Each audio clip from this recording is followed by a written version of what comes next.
Good afternoon to all.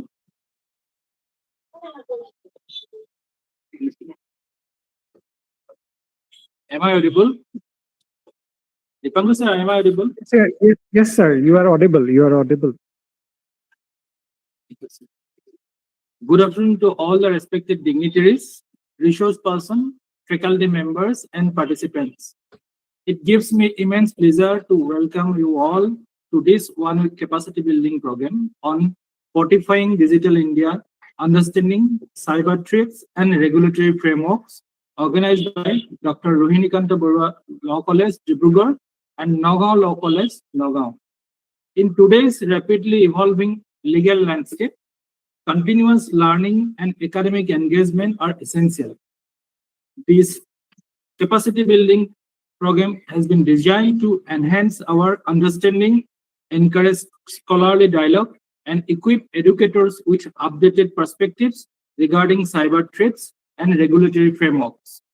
The theme of this program is particularly relevant as it addresses the emerging challenges faced by the societies and opportunities in legal education and to tackle the problem of cyber threats. I am confident that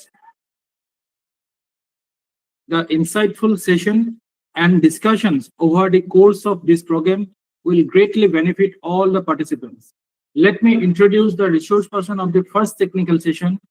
I request the co-moderator of today's program, Sri Trailokya Hazarika, and myself, Pankaj Nath, Assistant Professor of Naga Law College, to formally introduce Dr. Himati Burman sir. Over to you, Trailokya. Thank you, Pankaj Nath sir. And I thank all the dignitaries and resource persons sir present here, and all the academicians who are present here. It gives me immense pleasure and privilege to introduce Dr. Himati Burman sir on this first technical session of 6 days capacity building program. Dr. Himati Burman sir is an associate professor at Center for Management Studies at Dibrugarh University. He has a doctorate in business administration from Assam University. Dear participants, it's my privilege to inform you that Dr. Himati Burman sir has multiple postgraduate degrees: MSc in Mathematics, MTech in Information Technology, MA in Public Administration, and MCom in International Business. He also has postgraduate diplomas in Business Management as well as in Operations Management. 2 scholars have been awarded PhD in Business Administration by Dibrugarh University under Dr. Burman sir till date, as per we know. He has published a number of Scopus WOS index research articles along with textbooks, book chapters, as well as other peer-reviewed literature. Dr. Burman sir is currently officiating as the head Entrepreneurship Development Center, Dibrugarh University. He is also the Assistant Program Coordinator, NSS Cell, Dibrugarh University. He is the technical expert with the Center for Technology Innovation and Incubation, Dibrugarh University, and is currently mentoring 2 startups. He has 22 years of experience in teaching, research, and academic administration. He takes a strong interest in the judicious use of technology for betterment of society and human lives. I now request Dr. Himati Burman sir to start the first technical session. Over to you, sir. Thank you, sir. Thank you for the introduction, and also it's a privilege for me to be taking the first session of this capacity building program. I had a talk with Dr. Dipankar Bhattacharya, who happens to be my student actually. That I just wanted to know that means the audience, basically their background and other things. So I have some idea about now who are attending this program. Also, it's a request to all the participants that this particular technical session as well as this particular session, there will be certain technical terms that will be there, and many of these terms you might be hearing before. I will try my best to give you a very layman kind of view as far as the technical parts are concerned. But as I said again, it's a more of an awareness program that when you listen to certain things, the next time you hear about it, that you have some idea. Maybe somewhere the focus will be there also. So I will now start my presentation. Hopefully, we'll have a good session out here. Also, if I'm somehow not audible or my slides are not moving, if there are any issues, kindly let me know. Being an online program, there are always limitations, unfortunately, but we have to make do with that. And also, I being at my office right now, so I don't know. There might be some kind of a call or something like that all of a sudden. Even though I'm instructed not to disturb, but there are always maybe some times it might happen. So I do apologize in advance for any kind of maybe issues that might crop in during the course of this session. So let me, that means, begin my session.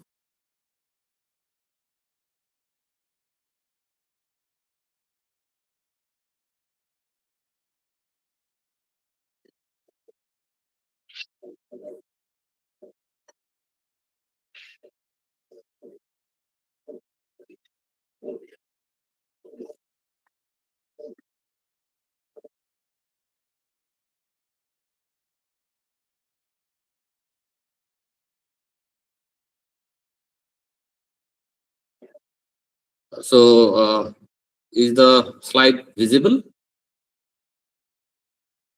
Yes, sir, it is visible, sir.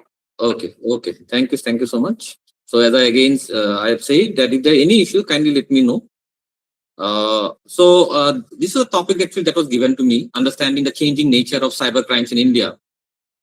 Again, before going directly in the topic, again, I just take this liberty somewhere that before I start my actual deliberation, I just take 2 minutes of your time to briefly tell about from where I belong to, because I think that is also important, that from where I belong to. So I belong to Center for Management Studies, as in the introduction we have been already told. So we are one of the oldest management centers in this part of the country. In fact, in Upper Assam, I think we are the pioneers, and we are running multiple programs right now at our center. We have an MBA full-time program with intake of 60. We also have an MBA part-time program with intake of 25. We have a master's program in travel and tourism management with an intake of again 25. We have an undergraduate program, the BBA program, with the intake of 50, and of course also the PhD program. Our placements are quite good, and we are also having a very good rapport with the industry, because we have the MBA part-time program. Actually, for the MBA part-time program, classes are held on the weekends. So we also have a good rapport with the industry.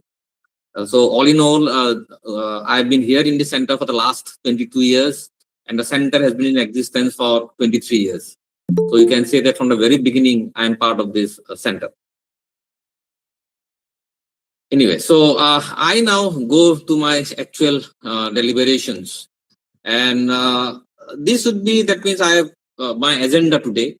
We'll first talk about maybe what are cyber crimes.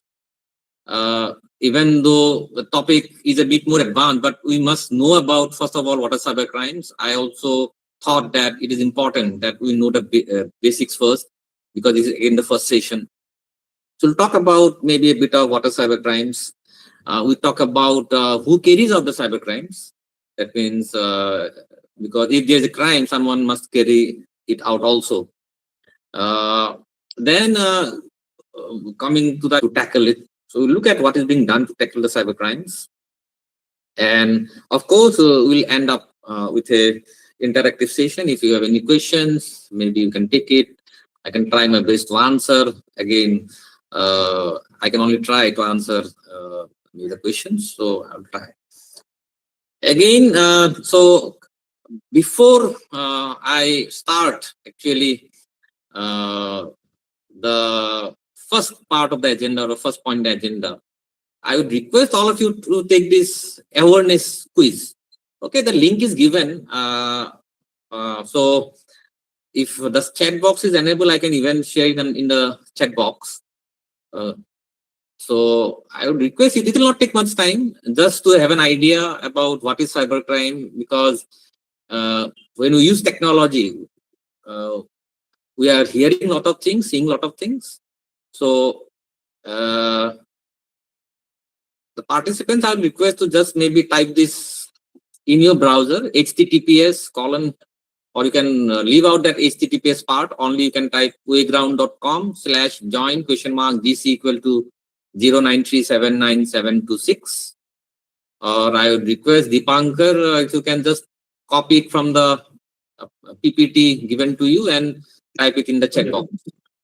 I've already pasted the link in the chat box. Okay, thank you. So I request everyone, and again, if you cannot answer something, it's not a problem. Something is not working out properly, please don't mind.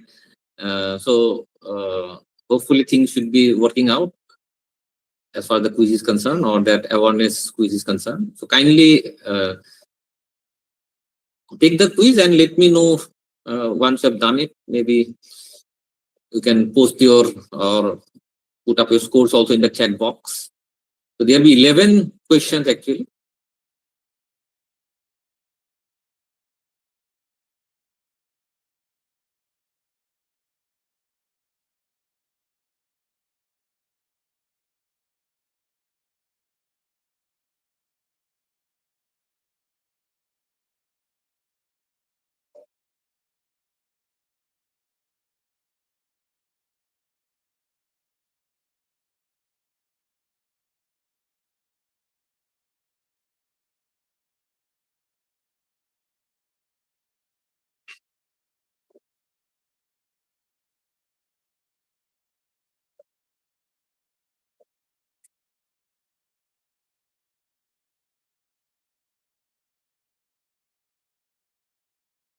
So if anyone has any issue in taking the quiz, you can let me know.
I think 18 of the participants are taking the quiz. Many are not taking it. I'll request again, you can just check it out. At least you'll also have a feel of a platform where this quiz has been created. So 18 participants are at the this point of time taking the quiz.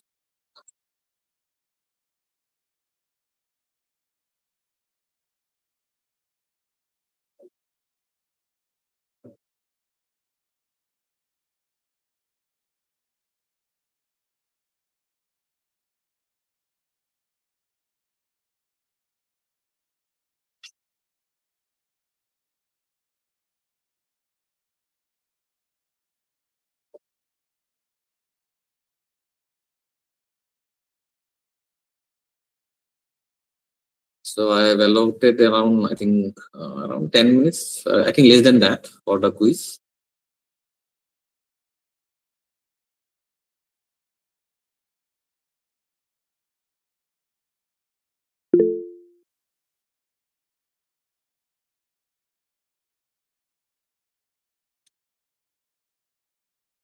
Is finding any problem in assessing the quiz? So let me check out the chat box.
So as of now, I think there are 26 who have attempted, and we have around an accuracy of overall accuracy of 31%.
So I'm just checking out the completion time. So around 67% have completed.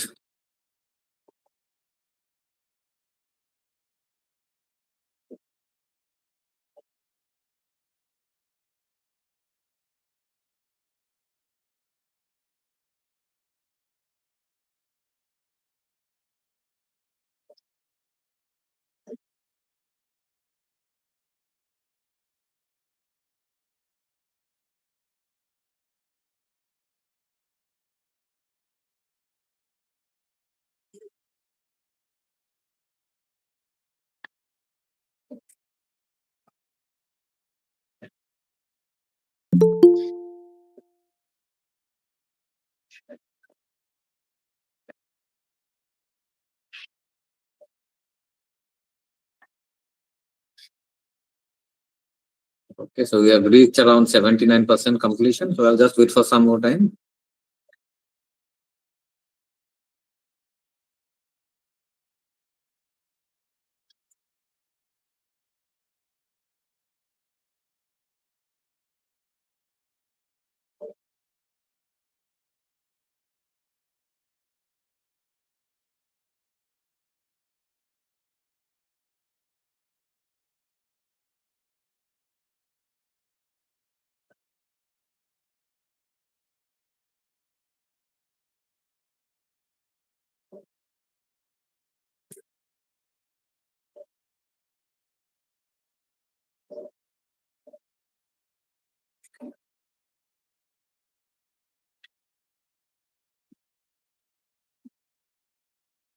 We have the highest accuracy of 91%.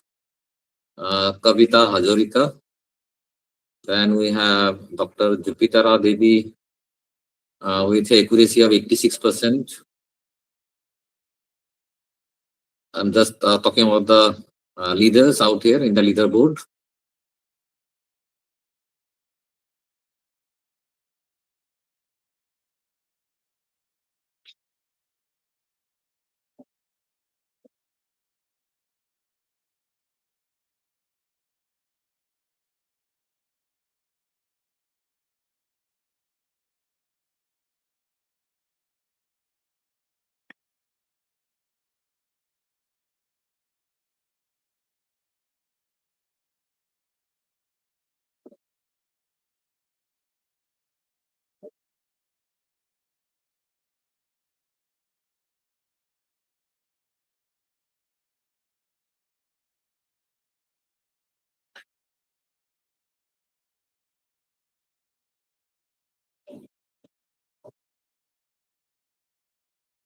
Okay, we have reached a completion rate of 86%. So we'll maybe someone is still doing it's okay. So we'll now go back to the presentation.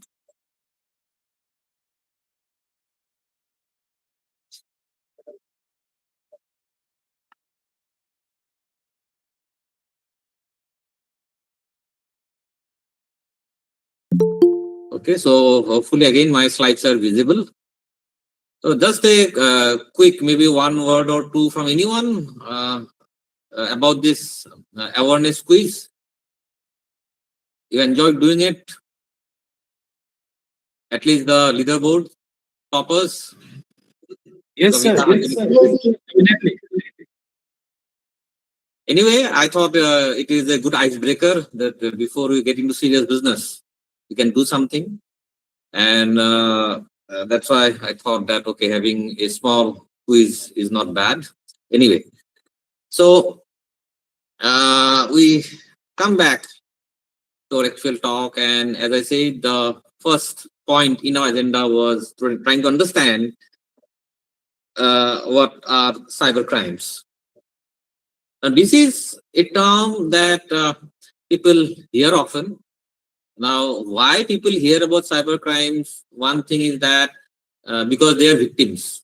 Again, at the cost of maybe just being a bit abrupt, anyone in the audience who has been a victim of cybercrime, among the participants, anyone unfortunately became a victim of cybercrime?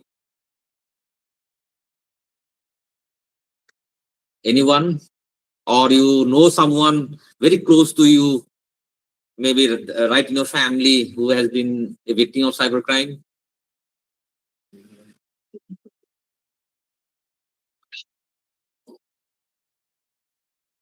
None of you?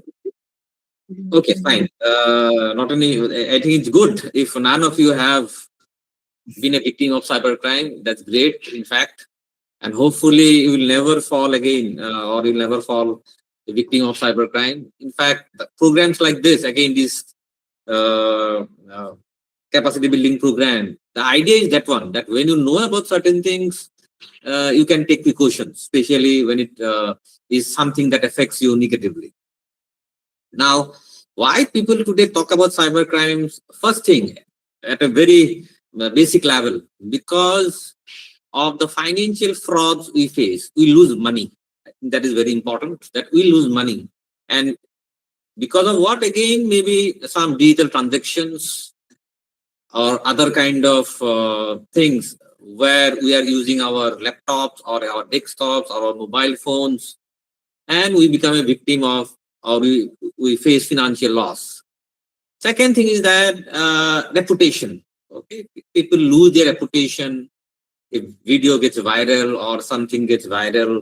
And again, when you lose your reputation, it is very difficult actually, because in many cases, again, people are unable to come to terms with maybe that reputation loss.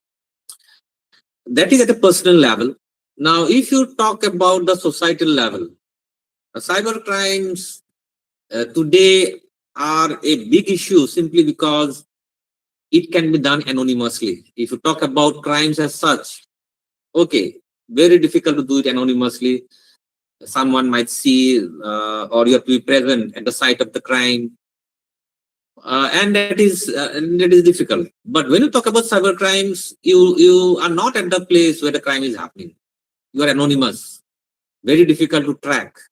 And I think somewhere the bigger issue is that whoever indulges in crimes, they're smart people. They're not petty thieves or maybe dacoits or something like that who will do it. They are pretty smart people because they are handling technology. So, of course, the definition I'm giving out here, it is from the IT Amended Act 2008, which says that any unlawful act involving a computer system, or network as a tool, target, or means for committing crimes like fraud, I've already talked about that, identity theft, or damage to data. So these are as per section 65 to 74, chapter 11 of the IT Amended Act 2008. Now here you see the key aspects of this definition. One thing they're talking about is computers and networks. So you target computers via networks, so you directly target a network.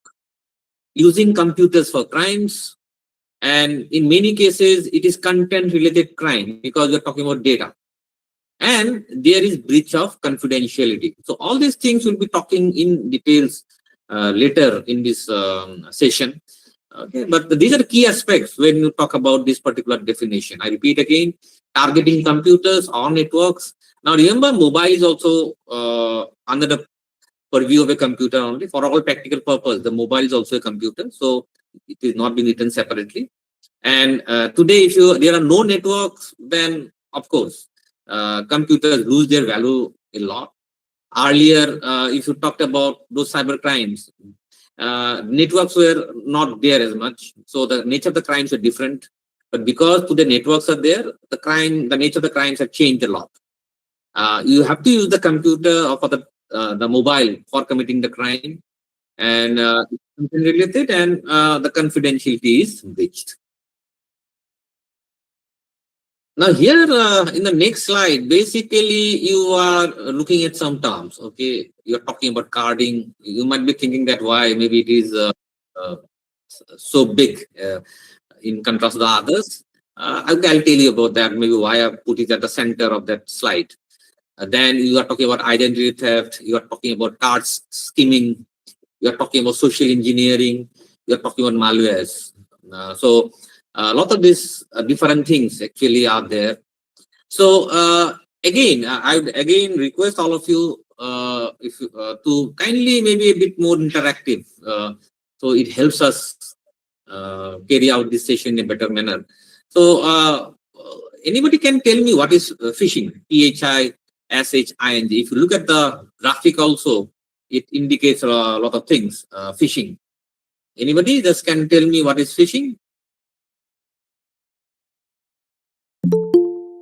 Or what you see in the graphic where the term is written? Uh, Excuse me, sir. I think it is seeking the personal details through phone calls. Okay. Any more details you would like to add? Is it only phone calls? By any Emails as well, sir. Emails as well. software, sir. Yes, exactly. So you use multiple ways of getting personal information. Okay. Yes, sir. That is why you use that. No, to catch fish, you use that. That you trap. It's basically a trapping technique that they will fool you. Okay, you get an email where they'll say a lot of things, and you are asked to click on a particular link. You go to somewhere, you are asked to enter some details, something that of that sort happens. Okay, in fact, there are variations. There's something called SMSing.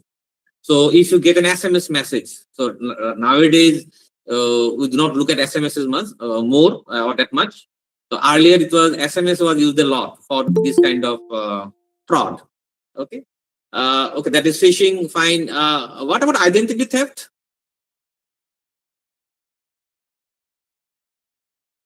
Taking the personal data like Aadhaar number, PAN card number, all this. Okay. And the retina scan. Okay, fine, fine. You see, more basically, why you're doing that, that is important, because here the term is identity theft. You impersonate someone. Okay. And in a digital environment, that is actually easy. For example, you have seen, no, that people are creating fake profiles, for example. You claim to be someone you are not. And how do you do that? Maybe through some personal information. Okay, so if you have someone's, maybe say somehow you get your say voter ID, you can claim because nobody sees you. They will only know you by that, maybe that voter ID. So you're trying to impersonate someone. You and by what, taking on those identification documents somehow you do that. Okay. Then you have something called yes. Hacking in Facebook, that is also identity theft.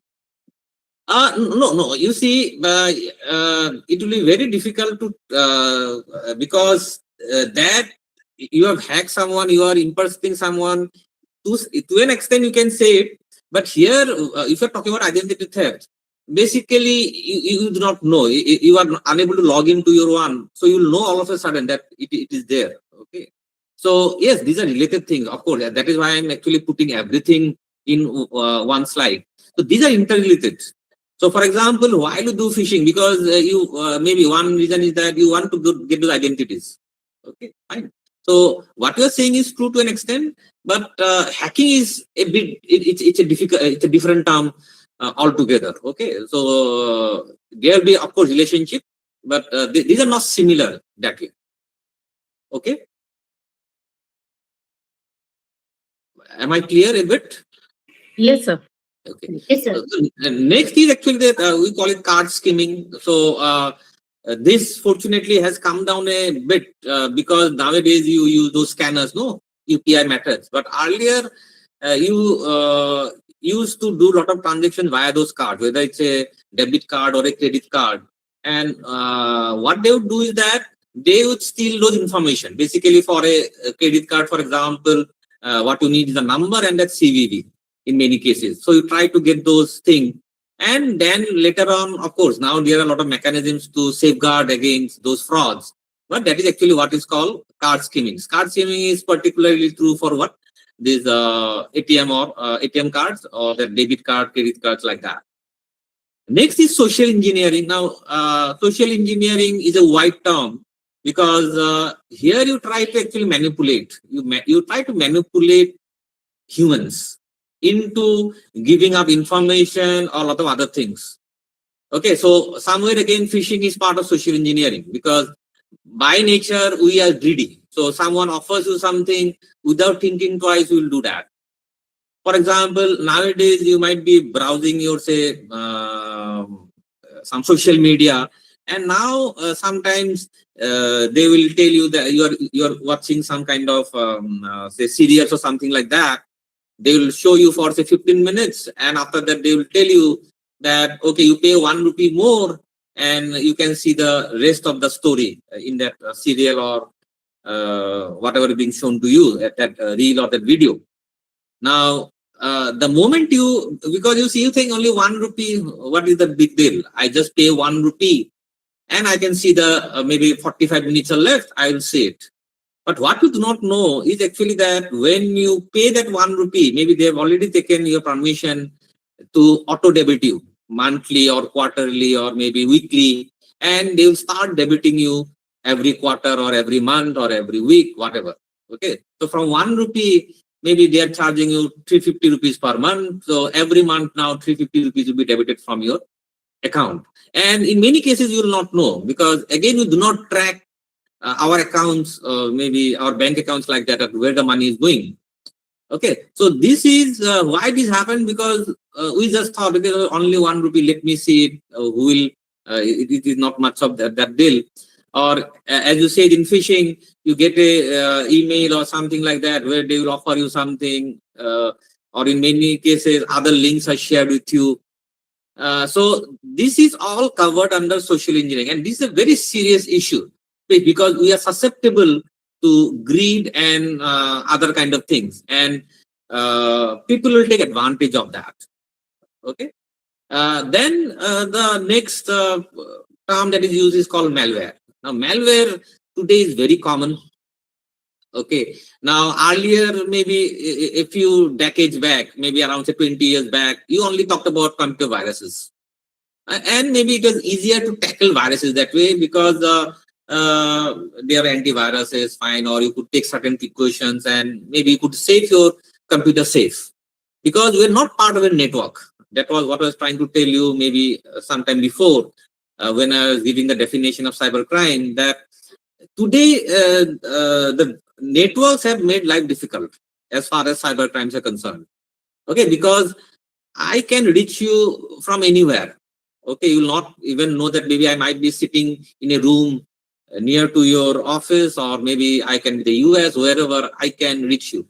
It is very easy. I can do coordinated attacks. Okay, from multiple machines, I can attack your device. Okay, so the networks have made life difficult. Now, there are a lot of other things when you talk about malware, because this is a very umbrella term kind of a thing. Yes, you can say viruses are part of that. Then you have something called adware. Adware is basically, you'll see a lot of advertisements all the time. Now, these are, you might say these are pretty harmless in many cases, that you're seeing a lot of ads, but these can be very irritating, and this can consume a lot of data. First of all, it can consume a lot of time of yours, valuable time of yours, because they will just keep on repeating. Okay, in many cases, they will take up so much of resources of your computer that your computer might hang. A lot of other things can happen.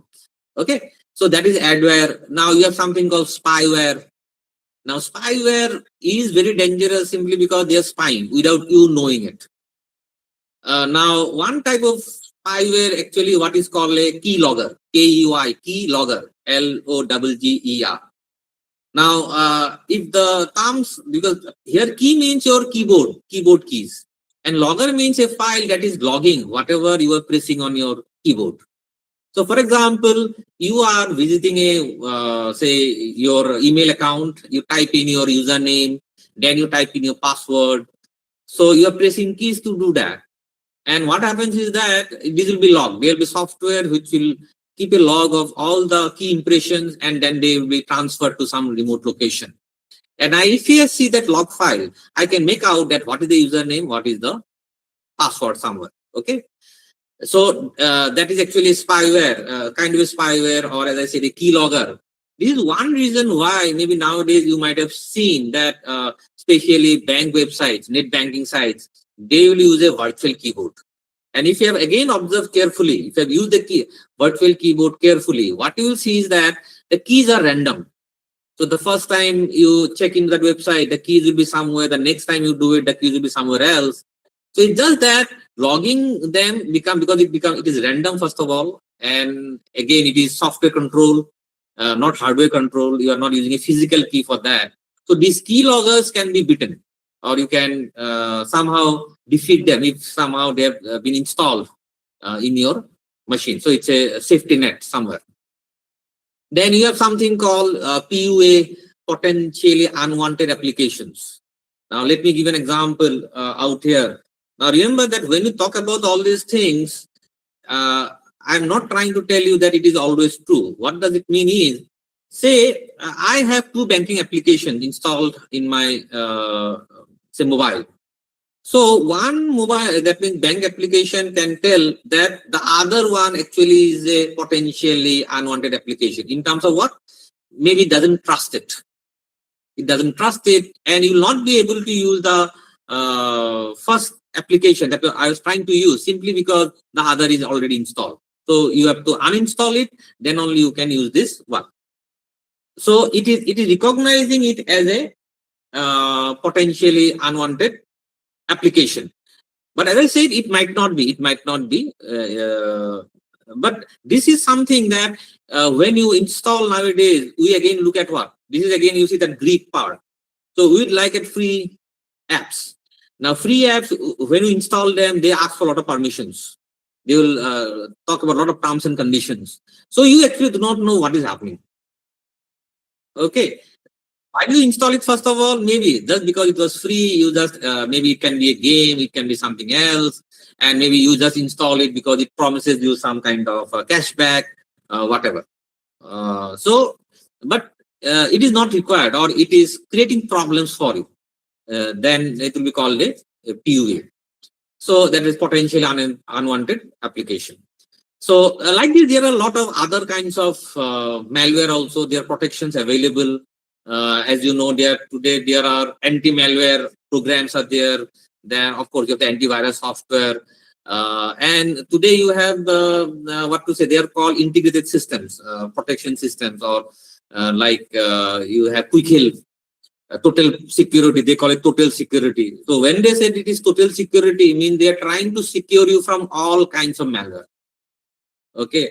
Today you might have heard about terms like ransomware, very dangerous ransomware, where if somehow your ransomware it gets installed in your machine, what it will do is that it will encrypt everything, all the data in your machine. So you will not be able to view your data or use your data. And then whoever install it in a machine, they will ask for some ransom. That you pay this much of money, then I will give you the that means the key to unencrypt it or decrypt it. Then only you can again use your data. So that is why it is actually called ransomware. So these are now used a lot, even against corporations, individuals, and this is a very scary scenario. In fact, this is one reason why nowadays many people back up their data in the cloud, or say you are using say Windows for that example, for that matter, they can keep on giving you prompts. In the security center, for example, they tell you that you are at some risk because you are not backing up in the cloud. So you can back it up in the cloud again to take care of maybe this data encryption happening because of ransomware. Okay, so actually all the other things I talked about is related also to carding. That is why maybe I put it in, it became a bigger image like that. Carding is basically what that you somehow get hold of the information in the cards. Okay, that means your debit card, or your credit card, and you misuse it for making online purchases or doing a lot of other things. Okay, so out here, if you look at maybe that process which is being showed in that image, what you see is that how the hack, that means that cyber criminal or is taking getting hold of that data or that card data. First thing is that there can be data breaches or leaks. This is again very common. You might have heard in the news coming that so and so company, there was a data breach and so much of card data got leaked. And these are then available in what is called the online black market. These are also called the dark web. Okay, so in the dark web, you actually can purchase that. Okay, this in card information. And so the criminal will get hold of that data. Now, if you look at the other side, you are talking about what? Bots and botnets. So these are again automated agents, because you see, you will have, say, card information for hundreds and thousands of cards. One by one, you cannot enter. So you would use some automated device to keep on entering and checking which one works, which one does not work, and you will use botnets or bots for that. Okay, so if a bot is working via network, it becomes a botnet, or you can use individual machines, then it will be just called a bot. So it's an automated agent which will do your task at a rapid speed. And ultimately, if you can validate it, get it, and then buy the goods. How that means now you see, if you buy goods from a that means a card from which you have got illegally, you will not the address will not be your home. Okay, you will just use some anonymous location for dropping. Okay, because otherwise you might get caught. So you do that. You just maybe purchase something, tell the courier to drop at some place which is actually of it is not your place somewhere. You try to fool maybe the agency or something like that, get hold of it, and then again sell it somewhere else. Or in nowadays, many cases you buy expensive things. Okay, you travel to places, those kind of things happen. Okay, so this is about, say, carding, and these are very serious frauds actually. This keeps on happening a lot. Your agenda actually was that who carries out this cybercrime and has figured out actually they are cyber criminals. Now, literature will talk about a lot of ways of maybe classifying these cyber criminals. Now, this is one way of doing that. You have highly organized gangs. First of all, you have highly organized gangs, like any other criminal gang. So you have cyber criminals who organize themselves in form of a gang. It is like a group activity. They use each other's skills to carry out this cybercrime or like that. Then you have another kind of cyber criminals who are known as state-backed actors. Okay, so basically they will be what harmful for the nation, because remember initially I talked about that when you talk about cybercrime, the individual can be affected, the society can be affected, our nation can be affected. So state-backed actors are basically financed or by our adversaries, our enemies, and to create havoc through various cyber crimes in our country or in the enemy country. So those are the state-backed actors. Then you have script TDs, or they are also called as novice hackers. Now, out of all cyber criminals, and in fact, they are the easiest to tackle. Why they are called kiddies? Kiddies means kid. Okay, and script kiddies mean basically they get hold of some kind of maybe scripts. You run them, and something will happen. So they have no idea what is happening. So they just run the scripts, and some kind of cyber crimes happen. So they have no idea. So that is maybe out of fun, out of other kind of things, or somebody challenges them that can you do it? They just do it. Okay, so that is why they are also called novice hackers. If they are also hacking, they'll be very novice in that sense. So they are easy to track, they are easy to control. So if you say of all cyber criminals, maybe they are the least threatening, so as to say. So they are the script kiddies or novice hackers. Then you have insiders. Insiders mean someone, say I run a company and I fire someone. So, and they have access to a lot of data and resources, computing resources, other kind of things of my company. So they can, out of frustration or other kind of things, they can maybe sell those data, sell the information, or they themselves can carry out a lot of things. For example, someone just logs in to a machine and deletes some data. My data is gone. Okay, so they are insiders, and in many cases, insiders are difficult to track. Okay, they are very difficult to track. So they are dangerous that way. Hacktivists are hacker activists. Okay, you know who are activists. So they have some ideology, political or social or whatever. They have a lot of ideologies, and hacktivists are also people, activists in a way. But because of their ideology or taking refuge in their ideology, they would carry out different kind of cyber crimes. Okay, and that is why they are called hacktivists. Remember, even hacktivists can be fine. They can be state-backed. Okay, they can be sponsored by our enemy countries. That it can happen. And interestingly, the last one. Okay, crime as a service. Now this is interesting. So it's like outsourcing a crime. I'm very knowledgeable. I know a lot about computers. This that. So someone comes to me and tells me, okay, I have a problem with that person. I cannot do anything directly. Why don't you just destroy his data somehow? You hack into his machine and destroy his data, or maybe put up a ransomware somehow. And if the ransom, we can share it, or I'll pay you some money. So that becomes what is called a crime as a service. Crime as a service providers. So again, new kind of things actually are happening where you can even outsource a cyber crime. Now, otherwise, there are a lot of, as a service, there are a lot of things are there. Now, we have software as a service, in fact, or platform as a service. So there are a lot of other kinds of, but this is the negative one, crime as a service providers.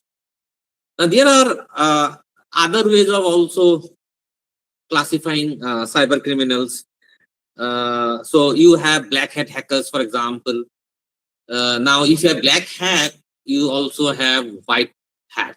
Okay, but white hat hackers, basically, they hack into a machine to show the vulnerability, that the machine is vulnerable. That is why they are called white hat. So they do not have any malicious intention. But black hat hackers will always have a malicious intention. They want to create damage, or they want to do something. That is why they are hacking. So that is the difference between black hat hackers and white hat hackers. So white hat hackers are not cyber criminals. In fact, many agencies might employ them just to check out their systems. Okay. Then you have scammers. So scammers, nowadays a lot of these scams happen. No, they will call you. They ask for OTPs. They will say they are calling from a bank.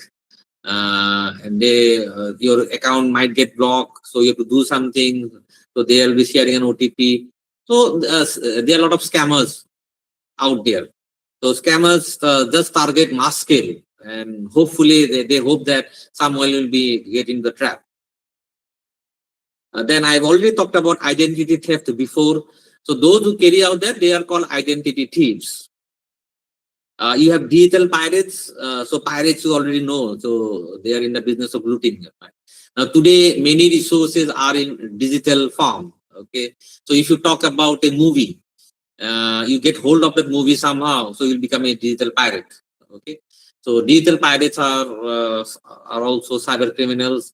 And the most dangerous of them all, cyber terrorists. Okay. Cyber terrorism is something that nations are taking note of. This is a part of the threat analysis now nations carry out. Okay, cyber terrorists. Now, why cyber terrorists are so dangerous that way is that, as I've already been telling, they will operate remotely.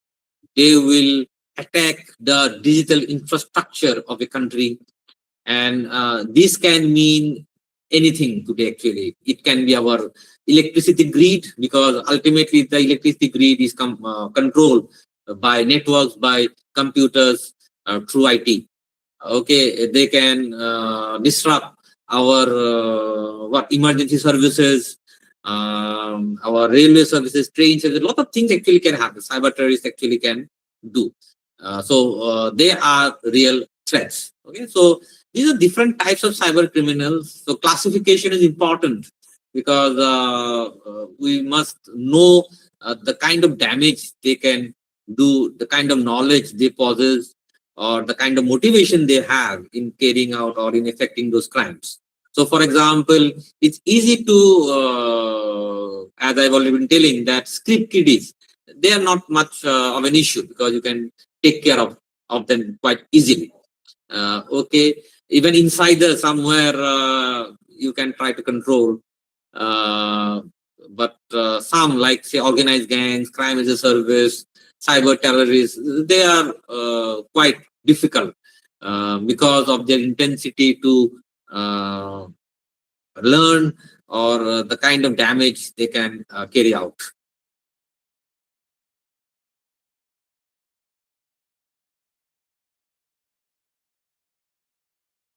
Hope my slides are still flowing properly. Yes, sir. Yes, sir. So you see, because to just put some weight behind what I've been discussing. Now, this is just a news skip of which says that CBI bust cybercrime gang that duped US citizens of over rupees 350 crore. Okay, so we're talking about a lot of money. 3 arrested. Okay, you have another news item out here. Bangladeshi activists targeting India, Israel with DDoS attacks. Now here DDoS basically means distributed denial of service. So this is also a cybercrime. Now basically DDoS is a more severe variation of what is called a DOS attack, denial of service attack. Now because this term is being shown here, I'm just trying to explain it a bit. So when you say it's a denial of service, means say you have logged into your email server and you are accessing some service. In fact, right now we are doing it over Google Meet. So we are using a service available or over Google, or Google is providing. Now in denial of service attack, what will happen is that so many requests will come to Google to service, at the same point of time that it can crash. Okay, so that is actually what is called a denial of service attack, because any kind of server has a capacity to service. Beyond that, if it gets a lot of requests, it will not be able to service, it can crash. So that is actually what is called a denial of service attack. And distributed denial of service means it's a coordinated attack. So the request for service will not come from a single machine, but a plethora of machines located from different places. Okay, so then it becomes a distributed denial of service attack. Okay, so this happens frequently, and as I said, in this particular news item, it is saying that Bangladeshi activists are targeting India, Israel with those kind of attacks. So you'll see similar kind of news items regarding all types of cyber criminals, whether hackers, activists, okay, even script kiddies, all these things you'll keep on seeing. Now, CIA, okay, why I'm talking about this particular, actually it's an abbreviation, CIA, it's not a Central Intelligence Agency, but okay, you can relate to them because they're also trying to tackle cybercrime somewhere. Now, basically, when you talk about cybercrime, there's an associated term called security. You have to provide security to thwart those crimes. Okay, and cyber security actually has three basic objectives. Okay, and these are abbreviated via this term CIA. Okay, so C here stands actually for confidentiality. Okay, I for integrity and A for availability. Now, the point out here is what I'm trying to emphasize is that if any one of these objectives is not achieved, it is likely because of a cybercrime. Okay, so I put it out here, and I'd like to spend some time on explaining what I just said. I said that if any of these objectives you are unable to achieve, most likely you are a victim of cybercrime, because that identification is important. Now you see, confidentiality means your data is private. Okay, remember already we have used terms like data breach. Okay, fine. So your Aadhaar number is yours. Without your knowledge, without your permission, if it is given to someone, then it loses the confidentiality part.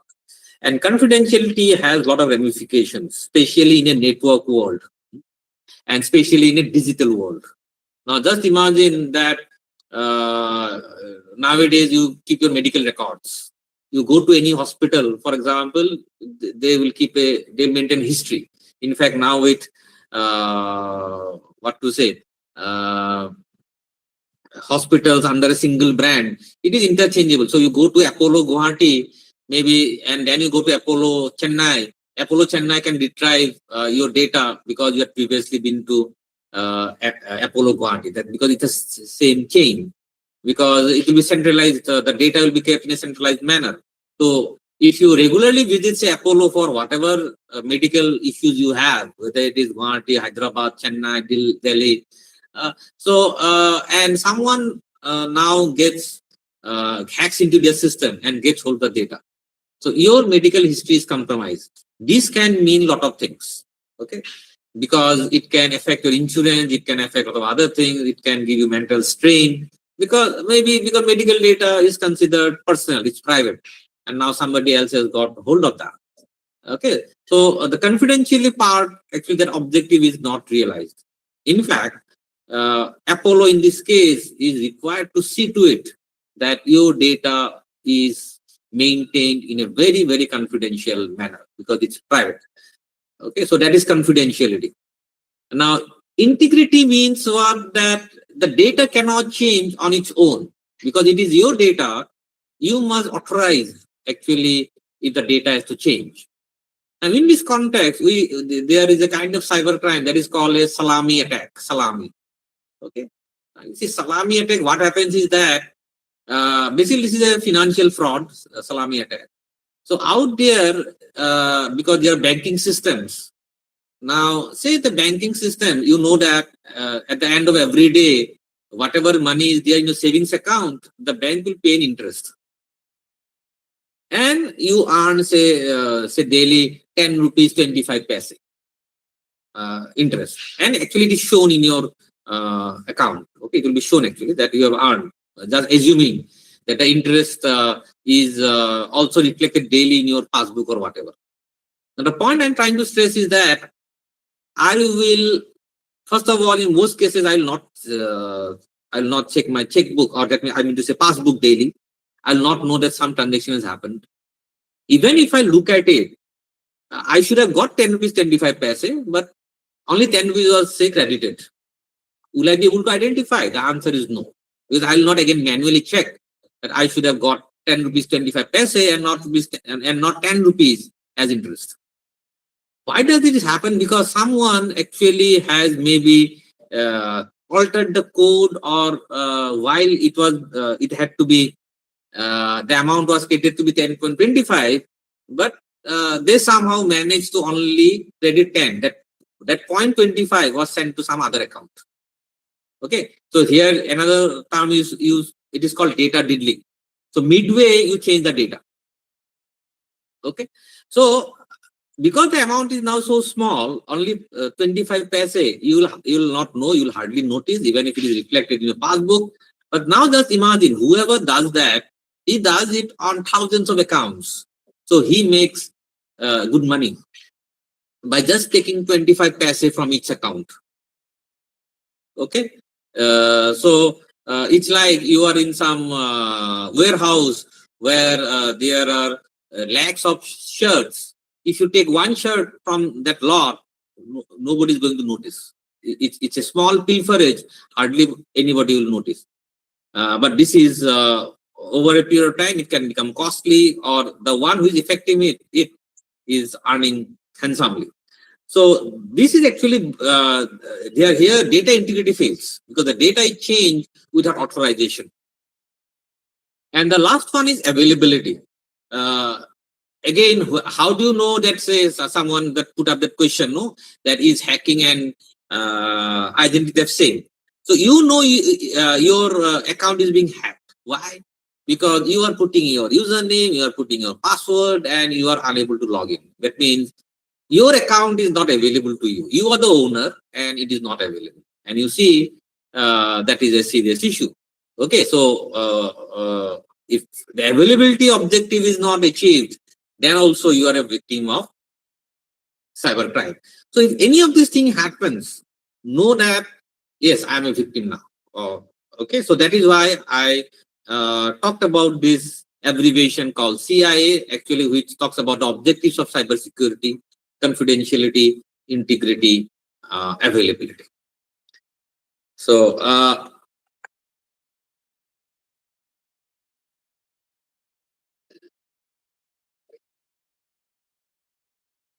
now coming to the next part of the agenda, which actually talks about what is the current state, or maybe in which direction cyber crime is going on in a country like India.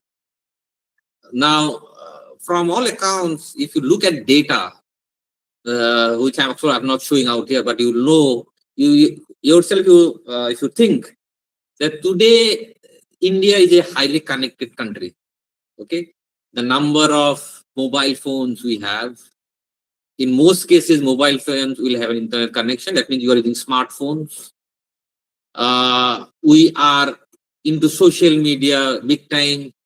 I think Indians use the social media the most. Actually, the data will tell you that Indians have the most number of accounts over multiple platforms. It's not that we are only active on one platform, we're active on multiple platforms. Okay, we open multiple accounts on the same platform. If you look at today, social media influencers, everybody is trying to be an influencer today. Okay, the number of reels that are uploaded every second in India, you cannot imagine. Now, when you are talking about a country that consumes a lot of data, so again, when it's consuming a lot of data, means we are using the network. We are part of a network, and we are susceptible to crimes from any place, since because we are part of a network. Now, if you look at the data, actually, this data has been created from the India Cyber Threat Report. So this is the latest one, India Cyber Threat Report 2025. Okay, and basically it talks about data between October 23 to September 2024. So not, I mean, 1.5 years back, you can say. Now, if you look at the data, what it is saying is that if you talk about cyber crimes, 5 states you have seen, or 5 places to be specific, which are hotspots. One is what? Telangana, Tamil Nadu, Jaipur as a city, Bengaluru, Surat. Okay, where you see the percentage of crime that are happening. Then if you talk about how many detections were made, okay, in the first one, over 369.01 million detections recorded across 8.44 million endpoints. So endpoints are the devices you're talking about. That means in a network, these are endpoints. So you are seeing 369.091 million over 8.44 million endpoints. So it's averaging 702 detections per minute. Okay, this amounts to, that means so much of things actually are happening every minute. And out of this, that means behavioral based detection are 53.73 million or 14.56%. If you look at targeted industries, remember, behavior based detection means when they are detecting these breaches, it is because of behavior related issues. That is why it is called as behavioral based detection. That means the user is responsible somewhere, you can say. Now, if you talk about the most targeted industries, I'd already given an example of Apollo Hospital, you see healthcare, then hospitality, then BFSI, banking and financial service institutions. Okay, so these are the most targeted industries in India. And if you talk about, you see the kind of attacks, okay, malware and ransomware incidents where there one malware incident for 40,436 detectors, then ransomware, and approximately 1 million ransomware detections reported over the year. So in India, over the period, October 2023 to September 2024, 1 million ransomware incidents happened in India. So if you, maybe that data we do not, it is not being presented here. If you look at maybe the money involved over this 1 million ransomware, it would be few billions. Now, specifically because malware are the most common nowadays, okay. So I'm just specifying malware also specifically out here. So over those 8.44 million endpoints, how many detections were there? Malware, 369.01 million detections. Okay. So out of those, that has already specified that 315.28 million are signature-based detections, and the other 53.73 million are behavior-based detections. But behavior-based detections are also quite high. Okay, so signature means looking at the very nature, you know that it is happening. And behavior means the behavior of the user will imply that there is some problem. And when you talk about the malware threats, you see you have Trojans, you have worms, exploits, you see that PUA, potentially another application, and significant others. You have also infectors, 34% infectors. Now, these are some technical terms. You might have heard about terms like Trojan. So Trojan is a kind of virus, basically, which will behave as it is something that is potentially useful, but and you allow it to get installed or you use it, and then it shows its true colors. So it comes from that Trojan horse, no, that medieval era war, okay, the Trojan horse, because they thought they just left it, it was not harmful, but when they take that horse inside, there were enemy soldiers inside and they create havoc. So the Trojan. Then you have worms. Now worms are like in our body also. No, sometimes you get infected by worm. Maybe it is in our stomach or something. Now worms they basically are present in the network itself. Okay, so the difference between a virus and a worm is what? That the virus needs to get installed. Someone has to activate it. Now worms for spreading does not need activation. They will just keep on traveling in the network and take their time to infect. Okay. Infectors, I have already told you, they are actually the viruses and all those kind of things. Then exploits these are actually security issues involved in that means vulnerabilities that are there in devices or other applications, and people who are knowledgeable, they will exploit those vulnerabilities to attack your system. Okay, so they are called exploits. So these are some data about the current state of cyber crimes in India. Now,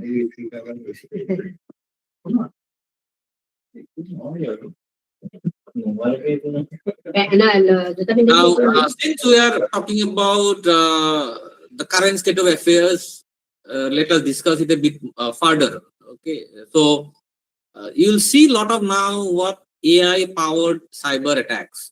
Now, this is a dilemma somewhere. AI is a big dilemma. Now, somewhere we are seeing AI everywhere.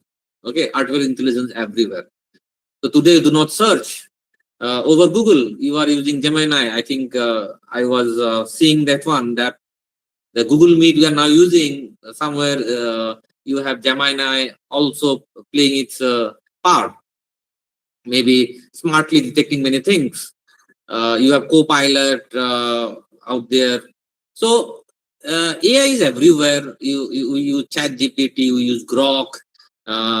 Now you create applications, or I mean to say, even content using Canva. Canva also has AI.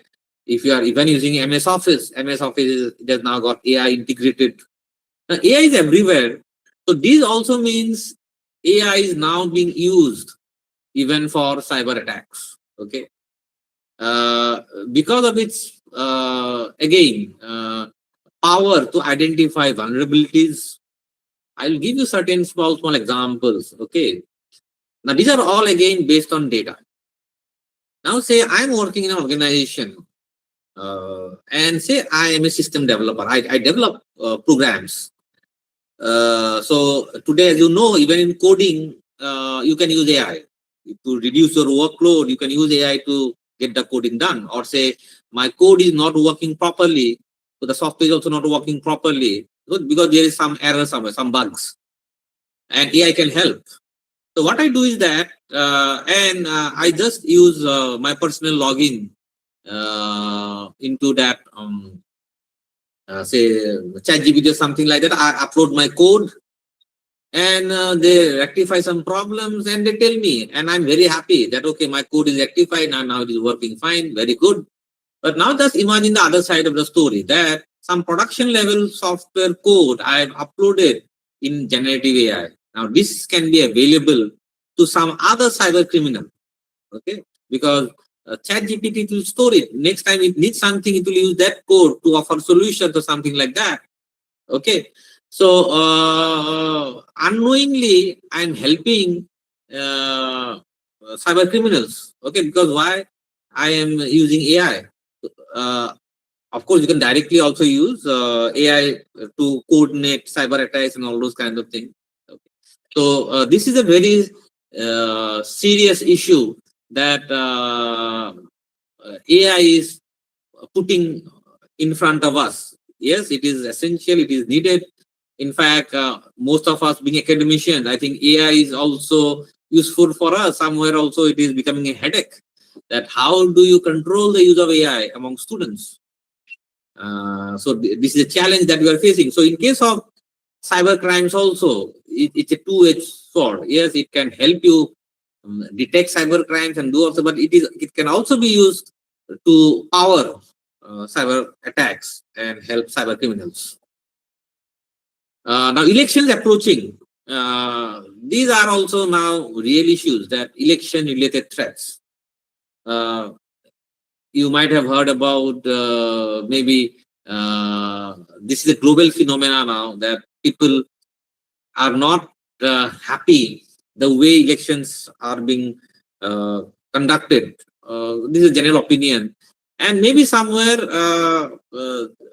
this is an issue because again we have talked about state-backed actors. They might use AI to influence elections. Okay, this is a real possibility. Not by manipulating EVMs. I'm not saying that, but by creating what different kind of content. Today, what happens that many a time you see something on social media and your opinion changes.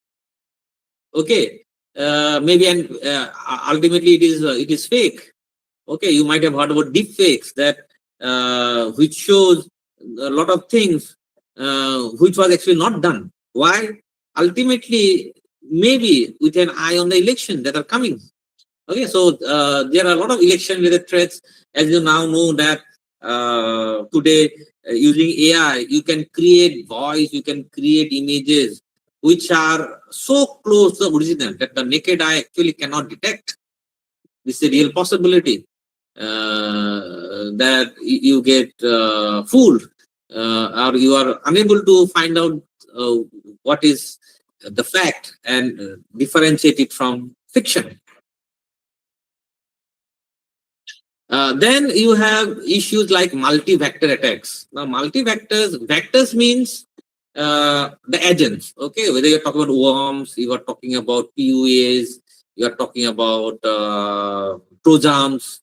Now, if you are using many of these vectors together, okay, then you say it's a multi-vector attack. Now, it is something like this, that if a country is attacked from air, from sea, it's a three-pronged attack, it will be more difficult to defend yourself. So similarly, if there's a multi-vector attack, it becomes difficult to defend yourself against this kind of cyber attacks. Okay, and because it is difficult, cyber criminals are now using multi-vector attacks also to beat systems. Then you have something interesting. It's called MFA fatigue attacks. Anybody who can say what is MFA out here? So is it multi-factor authentication? Yeah, multi-factor authentication, yes. Can you tell me what is this MFA fatigue attack, if you know, or if you have heard about that? Yes, MFA is multi-factor authentication. I hope all of you know what is multi-factor. Fine. So today, if you log into a banking site, it's not only about the username, password, maybe they will ask for OTP. So there is multi-factor authentication. So anybody can tell what is MFA fatigue attacks? Okay. So basically, MFA fatigue attacks means this is a social engineering kind of an issue. Fine. Now, it happens frequently, right? In homes. Okay, not this MFA. I'm then trying to give a different analogy. Let's say your kid is asking for something and you're busy on some work. Maybe if they repeatedly ask for a chocolate in midst of what you're working, the tendency is what? Okay, take it. Okay, because you're fatigued, you are already busy on some work and someone is just pestering you with something, some request, and you say, okay. So in multi-fatigue attack also this can happen, that say the OTP is coming. Now repeatedly if an OTP comes, or say with some message comes, okay, maybe first you are declining because you are not sure whether it is coming on your behalf or whether it's authentic or not. But if it keeps on coming in midst of some other work, you get fatigued and you might agree. Okay, it can happen. Or you are getting so many of requests to authenticate something, and in the midst of that, a call comes to you that you might be, I'm calling from the bank, you might be receiving an OTP, kindly share with us because there is a serious problem with your account. Okay, so that is actually what is called so they tire you basically. That is why it is called a MFA fatigue attack. And this one again is something that we might not like politics. But the point is, we are part of politics, and in a connected world, today it is about geopolitics. Okay. So because of geopolitical factor also, countries are now attacking these digital assets of enemy countries. Okay, and ultimately who suffers? Maybe the common citizens can suffer because of that, or as an individual also you can suffer because of a lot of these geopolitical issues. That is where those type of cyber criminals like state-backed actors, cybercrime as a service, activists, those things actually come into the picture.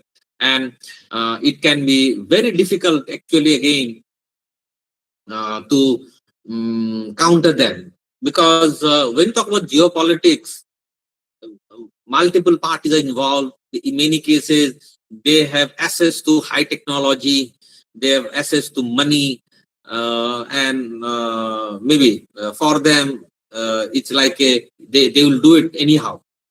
And taking precautions against them can be quite difficult. Okay. So in many countries, like now in India, you have agencies working at a very top level, trying to again tackle geopolitical issues, because ultimately it is affecting our cyber security. Okay. So these kind of things happen. Okay. So this is about geopolitics. So these are again emerging threats.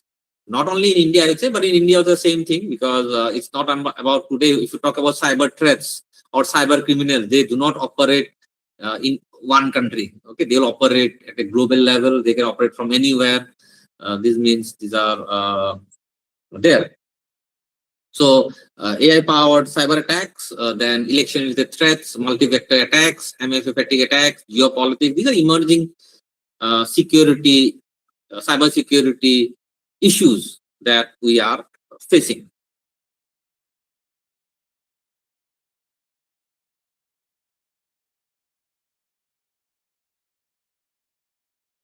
Okay, now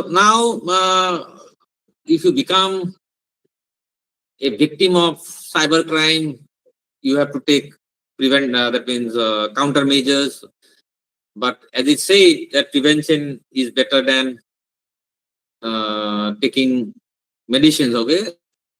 So similar out here, that if you know about maybe certain basic ideas that how you tackle cyber crimes, it is better. Now here I'll not be talking about specific tasks.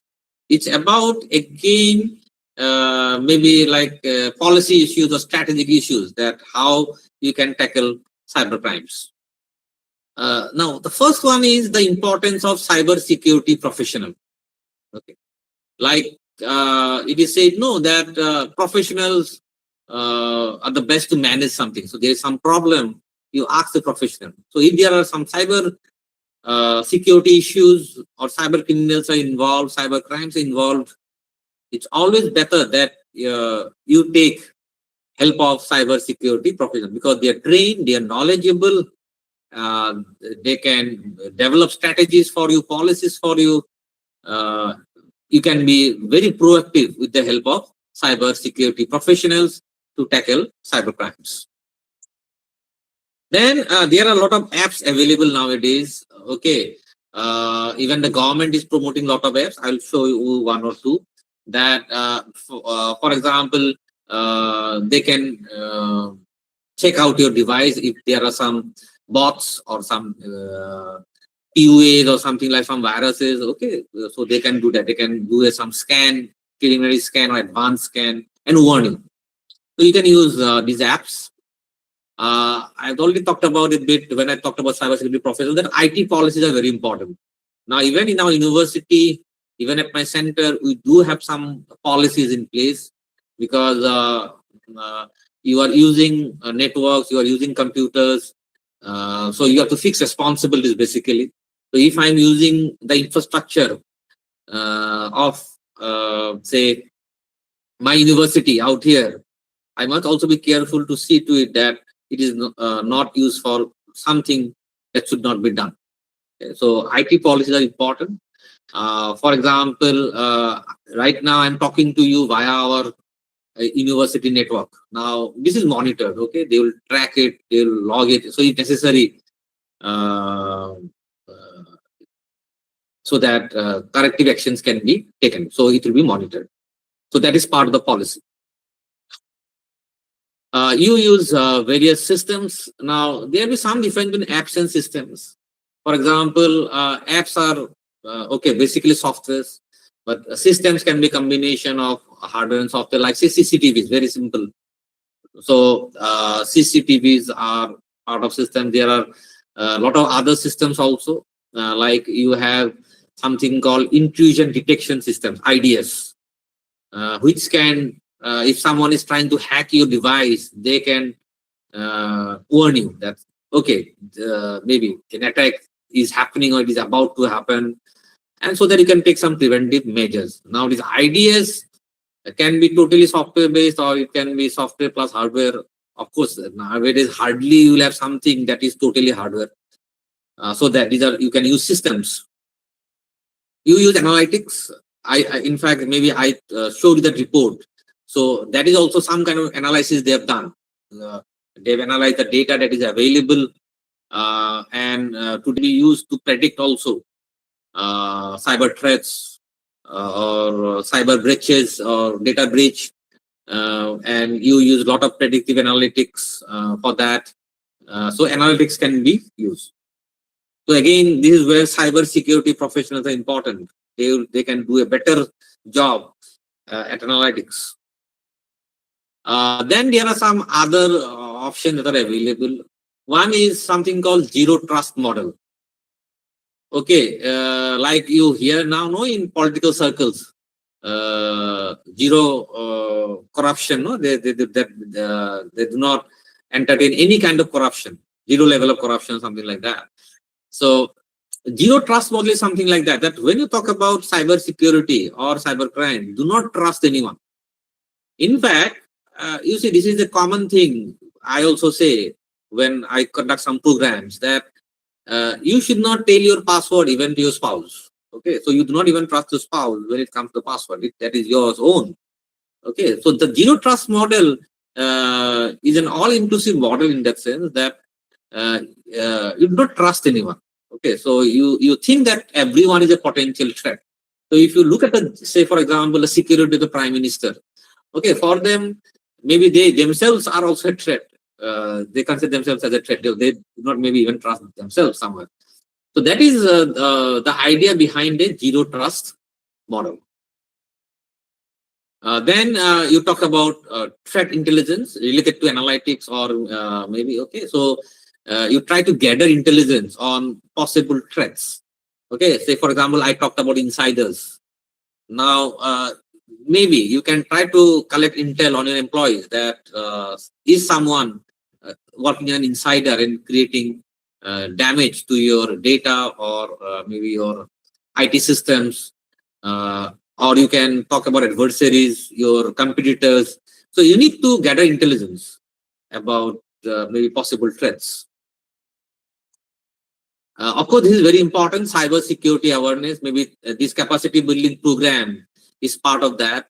That awareness is the key in many cases. In fact, if you look at in that manner, that you talk to 100 people, at least 10 will listen to what you are saying properly, and maybe out of that, at least 5 will implement what you say. And if this cycle continues, maybe that 5 can become 7, then become 10, then become this. And also, awareness is about reinforcement, first of all, because we forget. Okay. So if you keep on telling that what you should be doing to protect yourself digitally, on and off, so you are reinforcing. Another thing is that why cybersecurity awareness programs needs to be conducted periodically or frequently is that technologies are changing. So what was a threat yesterday, today it might not be that serious a threat. Maybe new threats are emerging. So only through this awareness program drives, you can keep the people aware about the recent trends as far as cybersecurity is concerned, or cyber criminals, cyber crimes are concerned. You talk about audits. Now I talked about that means say, potentially unwanted application. Now, it's not about a personal device. In a organizational setting, you can do an audit to find if some POAs are there. I talked about maybe that salami attack, data diddling. You need to check out your programs or your software. You do a lot of audits for that to find out vulnerabilities. Is it doing the right thing? Is it doing the thing that is expected to do? So a security audit can uncover all those things. And of course, legislation. I'd already talked about the IT Act. It was actually incorporated in 2000. In fact, in one of the earliest countries in the world which enacted an IT Act. And then it was amended in 2008, which gave more teeth to the legislation. Because, as I said, the digital landscape is evolving, it is changing.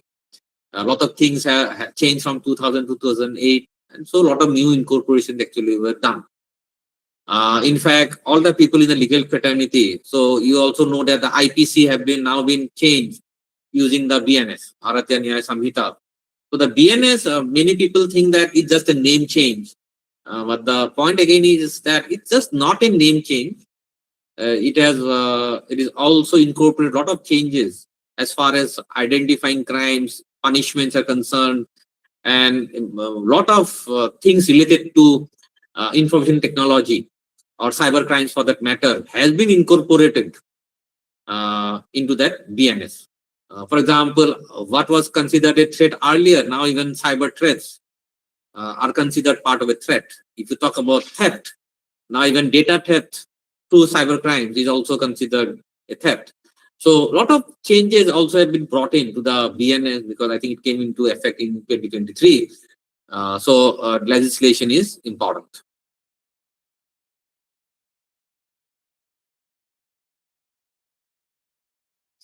So this is just a snapshot of the IT Act, amended 2008. Okay,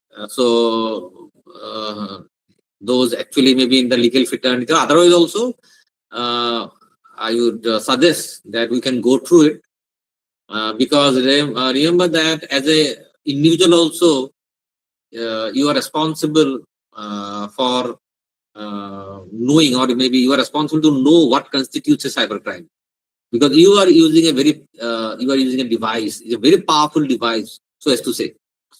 Okay, so as you might now know that you shared some content, it was not even our original content, but you shared it and you can also be arrested because you shared it. Okay, under some sections of a particular act. Okay, so today you cannot be ignorant. You must know you are operating under the legal provisions. You are not doing anything that is legally not allowed.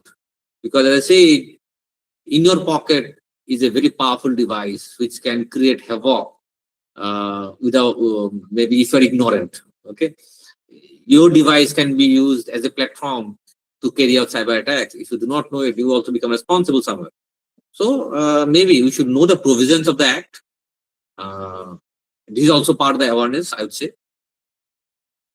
Then this is something about, as I said, the awareness part. The central government has a Twitter account called CyberDost. Okay, CyberDost. This is from the Ministry of Home Affairs, Government of India. In fact, they have something called Indian Cybercrime Coordination Center. That is the I4C, Indian Cybercrime Coordination Center. They carry out a lot of awareness programs. I would also suggest that if you are in Twitter, you can follow this Twitter handle. They give a lot of this information. They provide a lot of information, interesting things, what you should do, what you should not do.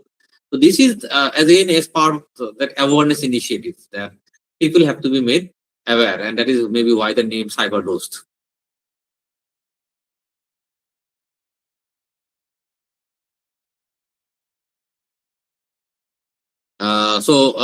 Now I'll actually maybe take you through two websites. I will change my screen. One is that these two are very important because you might need them. I've already talked about the I4C. These are under the Ministry of Home Affairs. And another is on the cybercrime.gov.in. Okay, so why I would like to take you through it is that maybe it is important because we're talking about tackling cyber crimes. Okay, so I'll just exit this one and take you to the sites. Just give me a moment. In the meantime, if you have any question till now, you can maybe ask. Yes, sir. Sir, there is a question by Prashant Apte. Yeah. I want to forward this question that how to technically tackle or legally address NCII, non-consensual intimate imagery, and remove it or take it down from the internet. Okay, this is maybe, or as I say, now I'll be showing you those two portals. Those should be able to help you. But ultimately, the modus operandi is same, that you have to inform the agencies concerned. Okay, you cannot do it on your own, so you have to file a complaint, like, because it's a cyber crime. So ultimately, if it's a crime, you have to file, you have to report the police. Fine. So, and the law agencies will take it up. You cannot do it on your own because it is not in your control. You can remove something if you have posted it. If you have not posted it, it is not in the control. If you know someone personally that they have posted something objectionable, you can request them at the most. But if they do not do it, you have to again take legal recourse. Okay, so that is why I'll just be showing it to you. Just give me some time. I hope I could just maybe give you an answer to your question. Is there any participant to raise any question? Please put the question in the chat box. You can read it. Just so, in fact, if you want, you can also open the site so that you can follow me if you want. So the first one we'll look at is the cybercrime.gov.in.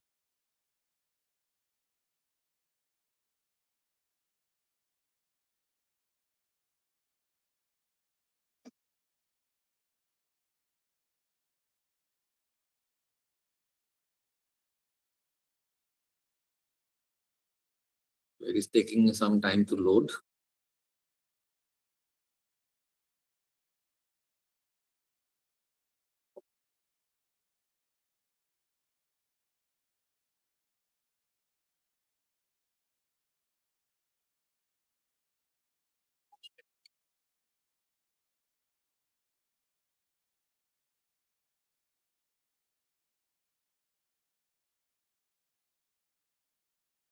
In the meantime, if you have any,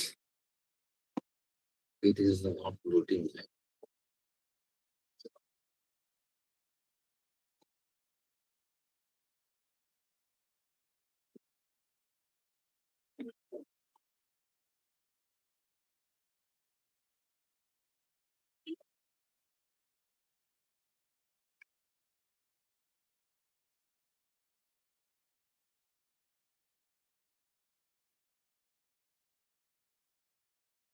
Could anybody open it in your mobile or something like that? I don't know, it's not opening out here. Let's try. Yes, sir, it is open. It is open. Oh. Yeah, we can open in a laptop, sir. Mm.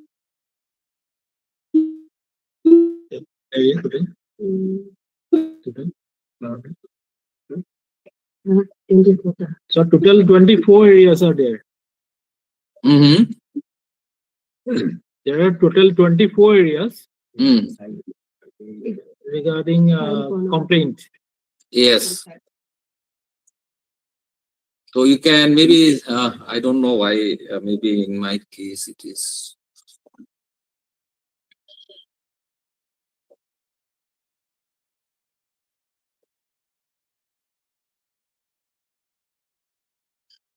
Register complaint.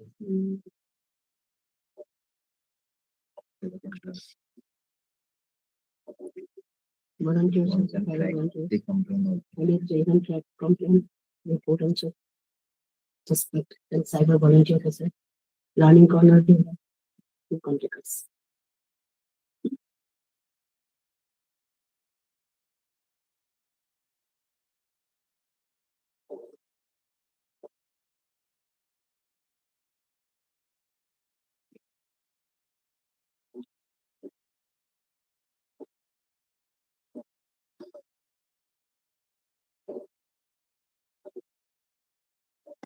So you can also open the other one. So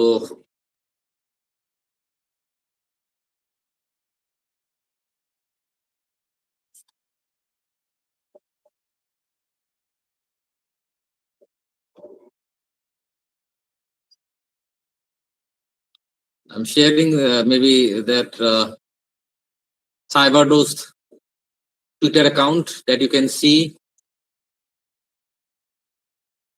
So they keep on posting a lot of things. Just I'm not. I don't know why this is not opening in my case.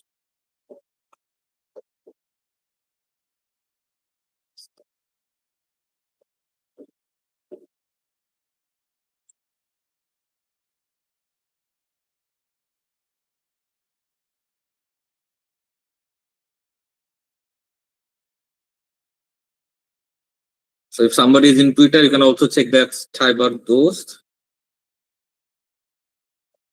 and also that I4C.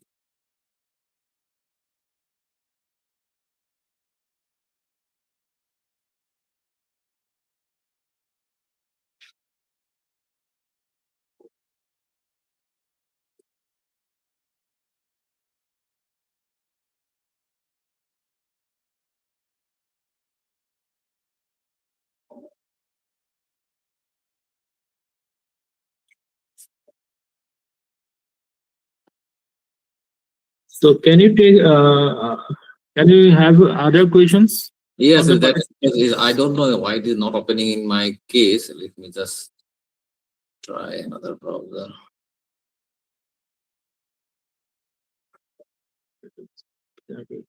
Maybe because of the bandwidth. No. Good afternoon. Mapagod sa ba? Kung mo person eh.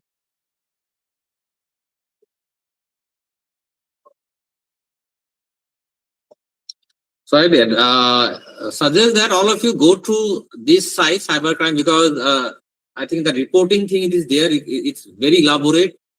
There are a lot of other materials also available out there. And even that I4C, that also you can look at.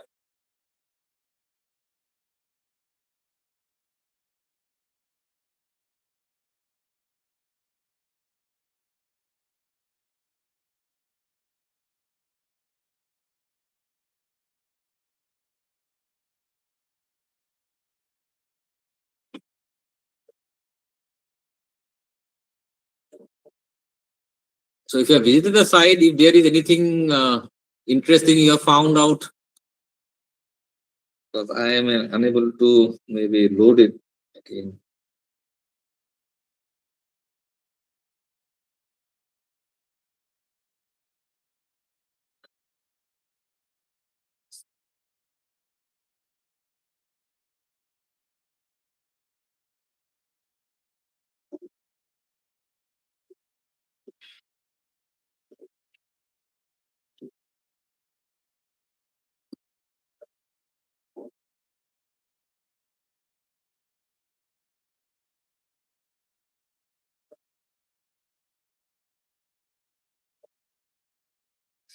Okay, so the cybercrime site is not opening, but the other one is opening. That is the Indian Cybercrime Coordination Center. So I'll stop presenting this one and present the other one.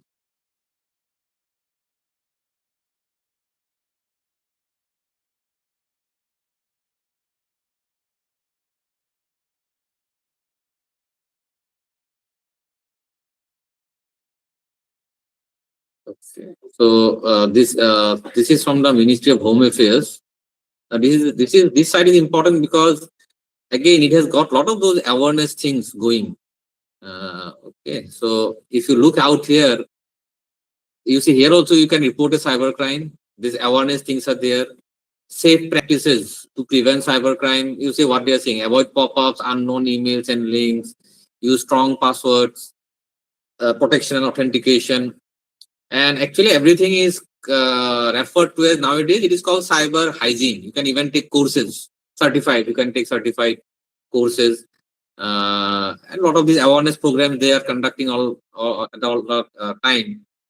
And you see they have also given some cybercrime categories: cryptocurrency nowadays, cyber terrorism I already talked about, hacking, online and social related crime, financial fraud, child pornography, ransomware, transmitting of explicit material.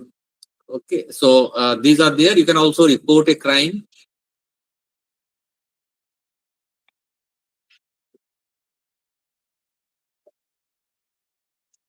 So again, it is opening in another window. So this is the Indian Cybercrime Coordination Center, I4C portal. And you see they also have a helpline 1930. In fact, that you saw also in the CyberDost Twitter account.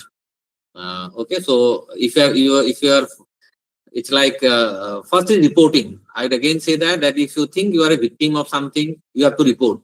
Even in financial frauds, the faster you can report something, there is a you are more hopeful of recovering the lost amount. But if it is delayed, the money trail can be lost, so you might not be able to recover. So reporting is very important that you should be doing. So in fact, if you look at if you go from this one also, report a cybercrime, it will take you to the cybercrime portal only. Okay.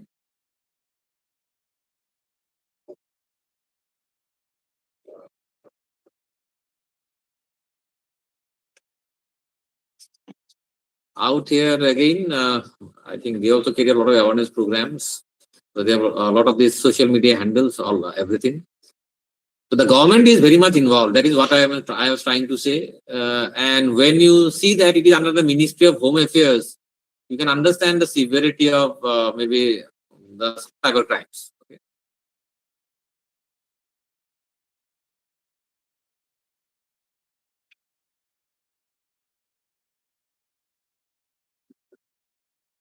Okay, unfortunately, maybe for me, okay, it has got loaded. So now I can share it. I think you have already seen it, but still.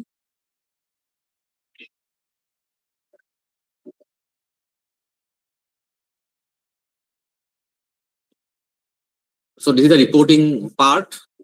What do you want to report? You see website URL. I think it is visible now to you. Yes, sir. Yes, I do. So you see, there are a lot of categories. You can use that, whether it's a WhatsApp number, Telegram handle, phone number, email ID, SMS header, social media URL, deepfake. I hope you understand what is a deepfake. Mobile app. I talked about PUAs, right? So those apps also you can do now. A lot of loan apps. So you can do that. So for everything, it is different. Okay, and state of incident. You have to. So this is the reporting part. Then you can track your complaint. Also, then you see this is interesting. You can even act as a volunteer. If you think you know about your technical knowledge, other things, you are good at communication, you can also act as a volunteer. This is good even for institutions, that this can be part of your activities, that you can ask some of your trains, that is students, to act as cyber volunteers. Then here also there is a learning corner. Okay, you see there's an interesting something called Daily Digest. There's something called Daily Digest. Okay, so every day they will update you about different things. So if you look at this one, you see this is the 23rd February. This is today's. This is a today's update. Are you seeing this one? I think yes. You see Nuapara cyber fraud, police bars rupees 3 crore scam. Dozens detained in Uttar Pradesh village dubbed mini Jamtara. This is a very well-known term now. It is Jamtara, because this is a hub actually of cyber criminals. Malkajgiri police arrested 74 cyber fraud cases. Women booked for misusing French bank account in Bengaluru. So like this is a insider. This is like an insider. CJI Suryakant raises concern over rise in cybercrime cases. Okay. So like this, they are providing you a lot of information. Daily they are providing you with these different types of cybercrime, so that you know what is happening. Okay. So so this is registering complaint. Then I think the question that was asked to me, that can be even related to women and child. Okay. And cyber learning corner I already told you. So this is what is the cybercrime.gov.in portal, and also that I4C portal. Okay.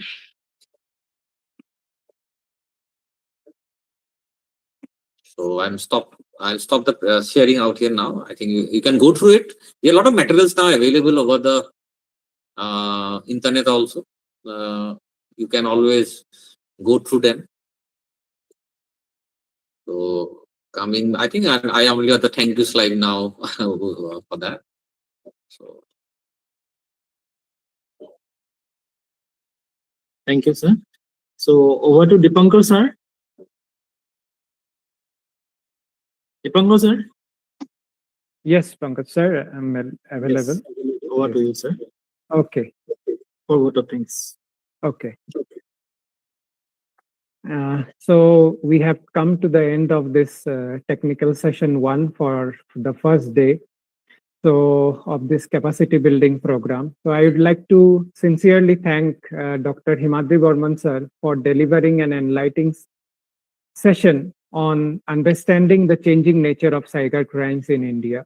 Sir's presentation clearly brought out how cyber crimes are evolving with technological advancements and helped us understand the contemporary challenges in this area.